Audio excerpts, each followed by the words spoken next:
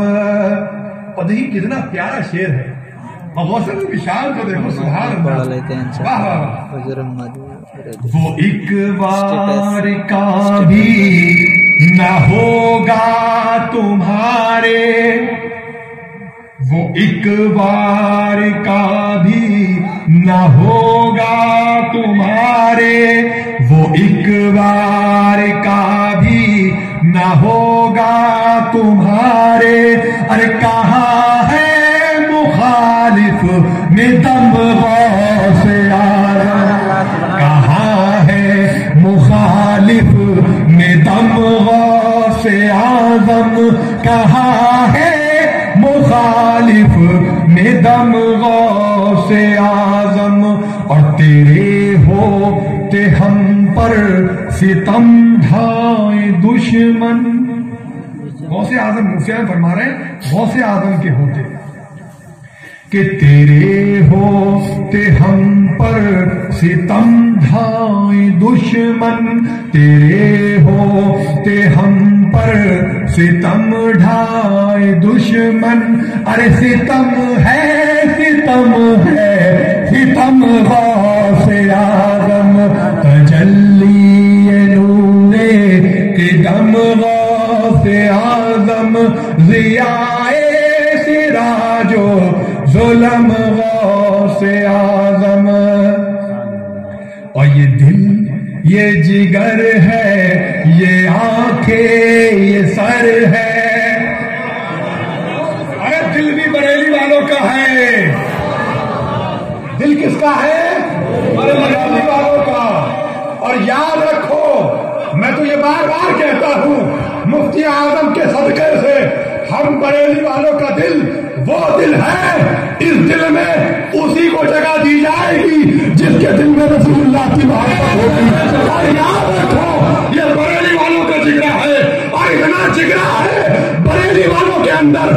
اگر تم غوث پاک کی شان میں گستاخی کرو گے تو تمہارے پھیپھڑوں میں ہاتھ ڈال کر بریلی والے تمہارے چہروں باہر نکال گے. گستاخ نبی کی ایک سلام تن سے جدا سر تن سے شیر حضور حماد ملت، حضور حماد ملت. بریلی والے آئے ہیں رسول اللہ کی محبت کر کے جائیں گے. ایک ایک کے دل میں رسول اللہ کا عشق بھر دیں گے. ہم حاضر ہیں. لبیک لبیک لبیک یا رسول اللہ، لبیک لبیک لبیک یا رسول اللہ، لبیک لبیک لبیک یا رسول اللہ، لبیک لبیک لبیک یا رسول اللہ، لبیک لبیک لبیک یا رسول اللہ. ہم رسول پاک کی عظمت کے لیے، ہم رسول پاک کی عظمت کے لیے اپنی جانوں کو قربان کرنے کے لیے تیار ہیں. آ جاؤ میدان میں. حماد کو نپال کو بریلی والے تم سے بریلی والے نپٹنا جانتے ہیں، بہت اچھے سے نپٹ لیں گے. تکلیف ان سے نہیں ہے، وہ تو خیر ہے، وہ تو گستاخ ہے. ارے وہ تو گستاخ ہے. مفتی اعظم فرماتے ہیں کہ وہابی کم ہیں اور وہابیوں کی چپیٹ میں لوگ زیادہ ہیں. وہابیوں کی چپیٹ میں لوگ زیادہ ہیں، کیونکہ اگر تم ان کا گندا مذہب جان لو گے تو ان سے جوڑنے کا سوال ہی پیدا نہیں ہوگا. ان سے جوڑنے کا سوال ہی پیدا نہیں ہوتا.